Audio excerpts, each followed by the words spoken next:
La France maintient intacte sa détermination à riposter militairement à l'attaque chimique contre Douma en Syrie, du week-end dernier, imputée au régime de Bachar el-Assad.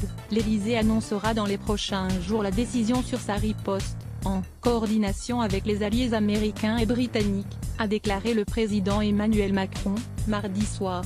Donald Trump a lui été très clair ce mercredi en avertissant la Russie, via Twitter de l'arrivée imminente de missiles sur la Syrie. Russia to shoot on any and all missile fired at Syria.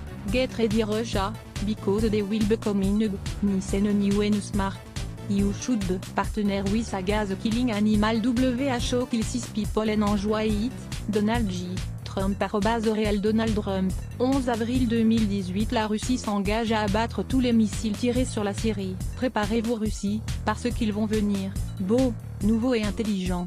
Vous ne devriez pas être le partenaire d'un animal qui tue son peuple et qui en profite, a déclaré le commandant en chef des armées américaines. Si la volonté politique est évidente, une telle opération ne peut toutefois se faire dans la précipitation. Il y a une temporisation du président parce qu'il y a de nombreux détails logistiques à gérer, confie Jean-Marc Tanguy, journaliste spécialisé pour Red Aviation. Les détails tiennent à la réalité du terrain qui a changé depuis 2013, et la dernière éventualité d'une frappe en Syrie par l'armée française. Toute pénétration de l'espace aérien syrien par les aviations américaines et françaises apparaît aujourd'hui beaucoup plus risquée en raison de la forte présence militaire russe. S-300 et S-400. La défense anti-aérienne russe est problématique. Il dispose de systèmes de défense solaire nommés S-300 et S-400 qui sont extrêmement performants. Il faut prendre cela en compte, rappelle le spécialiste de l'armement. Les S-300 et S-400 peuvent toucher un avion à 400 km de distance. Ils peuvent aussi intercepter un missile à une distance entre 5 et 60 km. Ces armes ont été positionnées dans des zones stratégiques pour défendre le régime, analyse Jean-Marc Tanguy. Pour prouver l'efficacité de ce type d'arme, un F-16 israélien a été abattu en février, une première pour un avion de l'État hébreu depuis 1982. La spécificité d'une telle frappe tient donc beaucoup à ce système de cas. L'aviation française n'a pas connu un tel niveau de défense sol-air de ce niveau depuis 1999 et l'intervention au Kosovo. Alors à quoi pourrait ressembler une opération franco-américaine dans ce contexte particulier?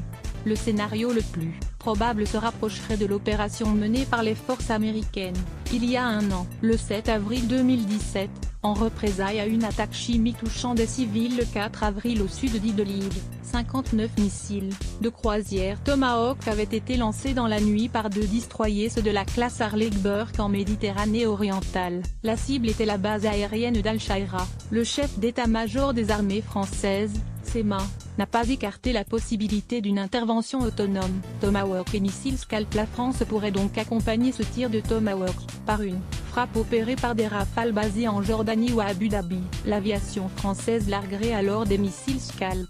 Ce type de missile a une portée de 400 km. Il peut leurrer le système anti-aérien s'il est lancé assez bas, précise le journaliste spécialisé. Il faut 2 missiles. La puissance d'une seule charge peut ne pas suffire, précise Jean-Marc Tanguy. Il n'a pas de problème de fiabilité, il est très précis grâce à un mode de guidage redondant, guidage GPS. 1. Guidage inertiel par rapport à son point de largage, et enfin un module à l'avant de reconnaissance de cible.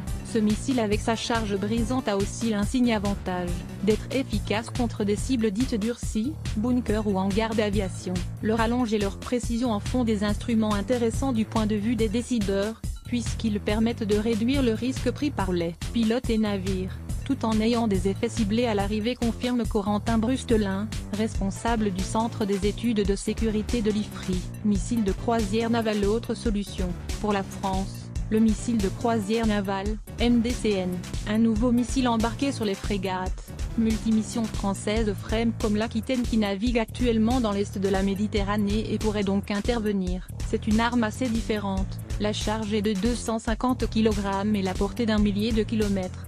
Le missile MDCN a une charge polyvalente pas optimisée comme un Scalp, précise encore